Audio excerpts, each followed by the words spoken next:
David Moore, Equity Advantage with Robert Smith of Peregrine Private Capital. And as I said earlier, my daughters laughed at me when I said we're going to cover all this in one segment. Here we are, the last segment of the day, and we are going to talk about qualified opportunity zones or opportunity zones, QOZs, OZs, which I have to tell you, they came into play with Trump's tax reform in 2017.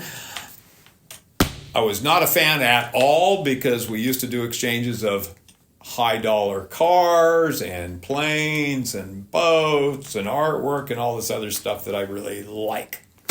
And it all went away for the QOZ. All right. With that said, it's done some great things. Tongue in cheek, the Ritz-Carlton downtown Portland. Not exactly what it was intended to be doing, right? To encourage development and rehab amidst the squalor. Yes, exactly. So somehow that's anyway. So a great example of it though was the Vancouver waterfront. I mean, that took a huge. I mean, it was over a decade trying to get the thing together, but I mean that was a great project. Did a lot of good stuff. There's a project going up in Tacoma. I know it's a wonderful project. There's been a few of them there, but just for people out there, don't think that, this area, don't talk to a real estate broker and, you're buying, this is an opportunity zone so you get the benefits. You don't. You've got to be part of a program. So you better be working once again with somebody that knows what they're doing. I like, and by the way, when we lost all those personal property transactions, that OZ came into play. So the OZs can be used for a business sale. They can be used for, some other capital asset that goes away. You can use it obviously as a real estate play if you want. You can use it as a fallback. Let's say you're 1031, you just couldn't find what you want. You don't want to pay all the tax. That QOZ or OZ could be a way to mitigate some of the tax exposure. If you've got a home that's got gains well beyond the 250 or 500, that QOZ or OZ once again is an opportunity for you. Once again, I don't sell these things. I just work with them all the time. So Bob, what are your thoughts on those QOZs and their application and why don't you just let people know a little bit more about what they are and how they can be applied? It's a great product. It's a great product in terms of its intent.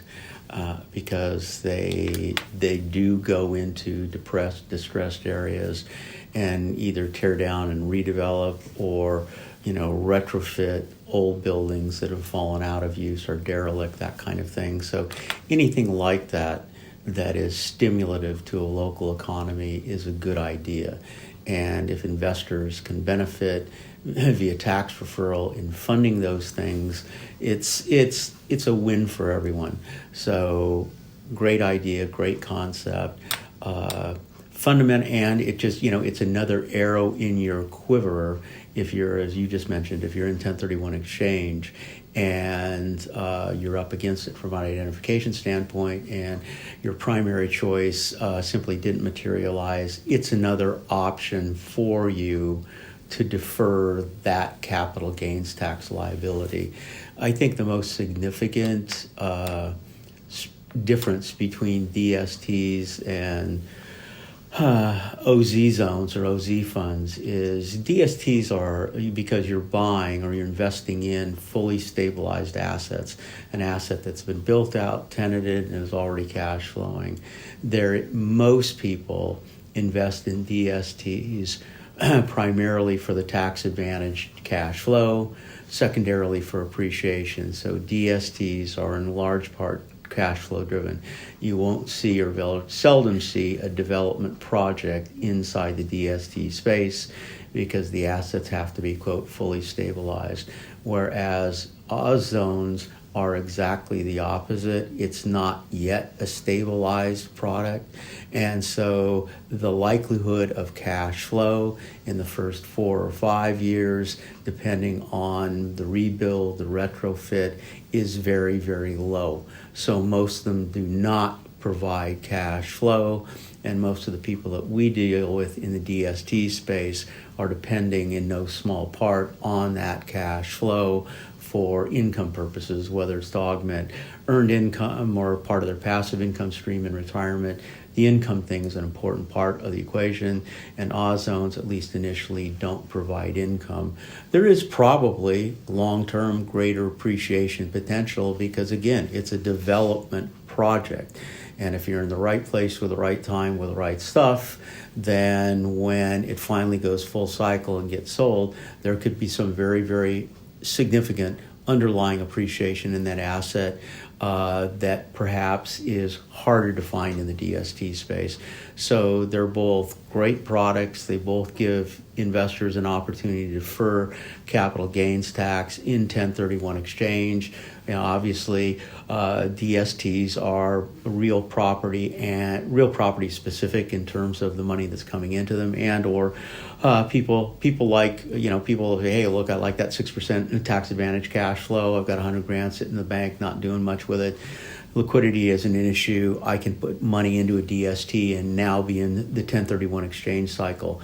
But, you know, the sources of income are probably broader in terms of the money that can be put into an opportunity zone product as opposed to a DST. Yeah. But they're both great products, albeit with different structural dynamics. So I think you made an interesting, it's interesting to me, and it's a good comment.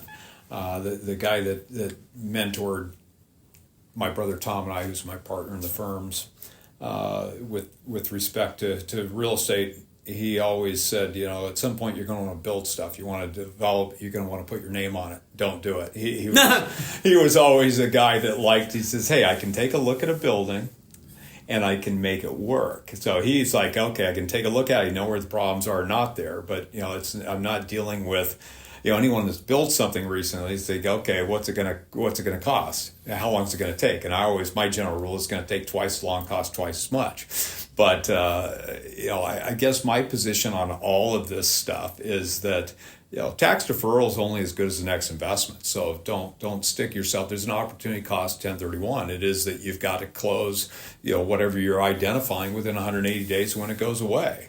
You know, is the right investment going to be there during that time? The OZ stuff, you know, if you get to the 45th day in today's market and you're not totally committed to buying something, don't put something in the ID, because now you're stuck. You're married to me for 180 days. I can't get you your money back outside of something called 1031 G6. So it's really important that you understand.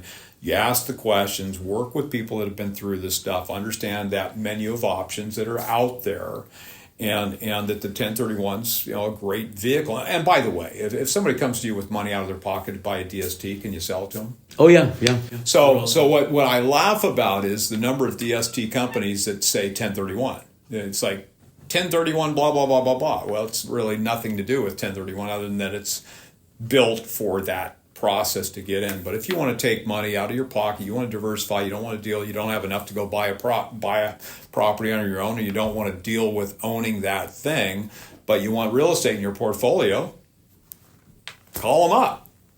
You don't have to have a 1031 in place to get into that stuff. Thank you. Very good. But you know, there's a variety of things that are out there. But where I'm going with this is what you're buying through the exchange is only as good. Yeah, I mean, what's good tax deferral if what you buy goes away. So it's really important that you're working with people once again to understand what's there. They've been through the good times, bad times, and are there to tell you the stories about it. So I've had a lot of fun today. Thank you. So have I. It's always a pleasure. It's always a pleasure, and I hope you guys have gotten a lot out of it today. If you have, I mean, we always laugh at comments, but if you've got questions on something and we're not giving you the answers, or you've got questions on something else out there, you'd like a video on some topic we have not hit, please reach out, let us know, because we're all about providing content that's going to help you make intelligent decisions and get you where you want to go. So, Bob? And I do think you and I do a better job at solving all the world's problems than anyone I know. Oh, yeah, that's wonderful. We can take care of it. Yeah, we can take care of it. Yeah. We can handle it. So all our best to you out there. Thanks for joining us. Once again, David Moore, Equity Advantage, Robert Smith, Peregrine Private Capital. Look forward to talking with you soon. Bye-bye.